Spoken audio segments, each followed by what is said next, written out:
But let's stick with the Eastern Conference. And one of the teams, it looks like a budding rivalry in the East, Philadelphia and Brooklyn, Rob. Last night, I talked about it on the show. Big MVP matchup, right? Jokic versus Embiid. Neither one of them had like a really, eye-popping performance. Right. Embiid did have nice numbers, 33 points, I believe 8 rebounds, maybe 9 rebounds. Jokic had 22 points, 13 rebounds, 8 assists, but sat a good chunk of the fourth quarter when his team made a run. And so, he played fine, but he wasn't like the big key for them. Yeah, Embiid had 34 points, 9 rebounds. But I've said this, Robin, you can attest to it. I think that Harden, one of the things he liked about being in Brooklyn was that you had Kevin Durant and Kyrie Irving there to really, take over at the end of games. Take the pressure off him, right? Yeah. He could just be the playmaker. He's a great playmaker, run the show, and those two guys would take the big shots. Well, in Philadelphia, you notice that's one of my concerns with them going forward. He's going to have to be one of those guys to take the shot. Sometimes it'll be in Embiid, but it's going to be Harden and Embiid in most cases. Like, even if those guys don't take the shot, you need them to be aggressive in the clutch. And here was the scenario, Rob, last night. Denver's up 113-110, about 13, 14 seconds left. Harden's dribbling the ball up court on the left side. He gets double teamed. They screen. Embiid sets a screen for him, and then Embiid kind of pops out toward the half court line, and they double Harden to get the ball out of his hands, Denver. So he makes the right play. He kicks it to Embiid, who's, kind of at the top of the key. And Jokic is backing off Embiid. Like, he's giving him the three. He's giving him like 6 feet, giving him the three because he knows, he can't really stay in front of him. And Embiid, who was 3 for 3 from three-point range, Rob, didn't take the shot. It wasn't egregious. It wasn't like he was, 15 feet away. But clearly Embiid could have taken the shot. And instead he passes it to George Niang.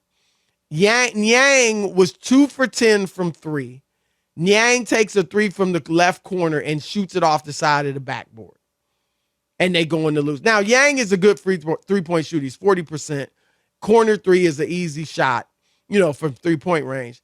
So I get, it's not like he went to a scrub. But I thought Embiid should have taken that shot, Rob. And that's going to be a big concern for me. Yeah. I mean, I'm already worried about Harden, right?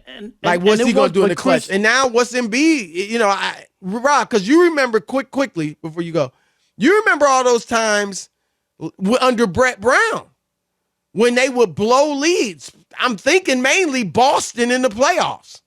Right. And they would be close. Games would be close. Philly would be even leading earlier in the game, and they couldn't close. And we blame Brett Brown. And now I'm looking at Embiid and saying, some of it was him too. And now you got Harden. They haven't had a guy to really close since Jimmy Butler, who was only there for a cup of coffee and a sweet roll to use your Very nice, Chris. phrase. Very nice use of that. Very nice. I'm impressed. Last stat I'm going to throw at you, Rob, before you go. Here's the worst field goal percentage on shots to tie or take the lead in the fourth quarter or overtime with 10 seconds left in the last 4 years, including playoffs. Now, I know that's a mouthful. Joel Embiid's number 5. 2 for 15, 13%. Wow. Okay, now let me say this to you. After they got off to the first 5 games, you remember how they looked? Yep. And they were rolling, and people were like, oh, I don't know. Yep. It don't feel as good now, Chris, does it? No. It kind of feels like Brooklyn put something on them. These are some of the reservations you had earlier. Now, I'm not, just about them hooking up, but now as you look at who's going to be the big kahuna, Chris, at the end of the game. Right. And James Harden was in the perfect spot where it's not that he couldn't make any shots, Chris, but there was no pressure in Brooklyn. Right. There's no pressure. Like, if I don't make it, we're going to lose. No, okay, I missed it. Kevin Durant got the next one. Kyrie's knocked down big shots. Like, it's a totally different. You could play way more relaxed. Absolutely. And now in Philly, you got two guys who haven't done that. And now, if people are looking, I'm not saying Philly doesn't have a shot at anything. You just don't know how it plays out. Right. But it doesn't feel as good as it did just 10 days ago. Well, Rob, since Brooklyn went in there, and I'm not saying they snatched Philly's heart or Kyrie snatched Harden's heart for good, but I thought that night they did. And Kyrie came in there with a Harden. purpose, Chris, right? Like I'm guarding you. Come on. Yep. I'm guarding you. And he destroyed Harden.